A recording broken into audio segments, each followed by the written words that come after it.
The pool where Taj works gets very humid. The scent of chlorine can occasionally be overpowering, and it sometimes becomes necessary to open the doors for fresh air to flow in. Sometimes the weather conditions outside make it impossible to open the doors. Why is the air quality inside the aquatic center dependent on the weather conditions outside? It's a reasonable question.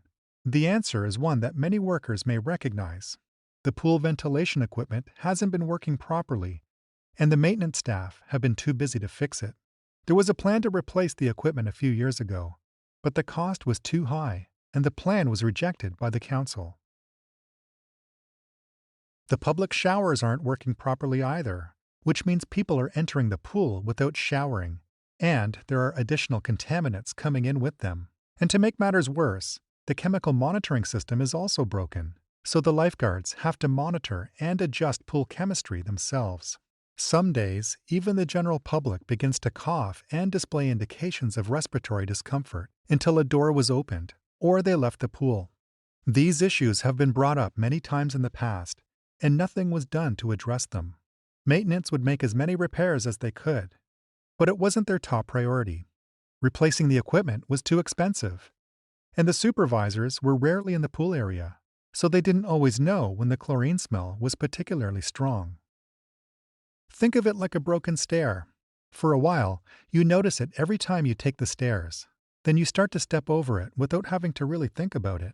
Eventually, you don't even notice that the stair is broken. Has the hazard been addressed? No. Is it being recognized as a hazard anymore? Not really. That's what happened at the aquatic center. And over time, when nothing was done to change the situation, the lifeguards stopped reporting the issue. Let's talk about costs for a minute, since that's a relevant factor in this story. Remember how the expense of replacing and repairing the equipment was considered too costly? When the health and safety of workers is compromised, everyone is impacted. Some were angry that the hazards had not been controlled sooner. Others felt guilty for not recognizing the problem themselves and reporting the hazard to their supervisors. During the investigation into the incident, aquatic center staff, especially the lifeguards, were worried. Would they also experience the kinds of career-ending physical effects that Taj was dealing with? Would the aquatic center be closed? And would their jobs be safe? There are psychological effects that result from an incident like this, and these can be understood as psychological hazards, secondary hazards that result from an incident. There is trauma related to Taj's career change, and this impacts Taj and his family. But it also impacts his coworkers and his supervisors. But it's not only the financial costs that were considerable.